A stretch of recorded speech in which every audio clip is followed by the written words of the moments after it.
Hello guys, for today's ganap natin, papunta ako nito sa palengke. Naglalakad ako nito. Maulan dito sa amin banda. Sa inyo ba, maulan din ba? Magluluto kasi ako ng champurado, kaya bibili ako ng tabliya sa palengke. Maghahanap ako kung may mga available bang tabliya doon. Kung wala, di doon na yung powder na lang. Fast forward tayo, nakauwi na ako. Kaya nagpakulo agad ako, nilakasan ko yung apoy para lang talaga pumulo na agad, maluto na. Yan, buti na lang talaga, mabilis lang din. Mabilis na yung kulo niya. Ganitong powder lang yung binili ko. Yan lang kasi yung available doon. Kaya yan na lang yung kinuha ko.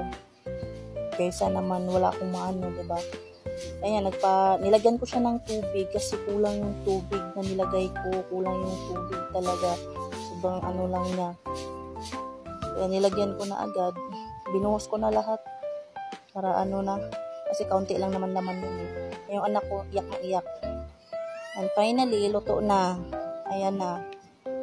Buti na lang na naluto na agad. Yung anak ko dito ay tuwang-tuwa pa naman. Basta pagkain.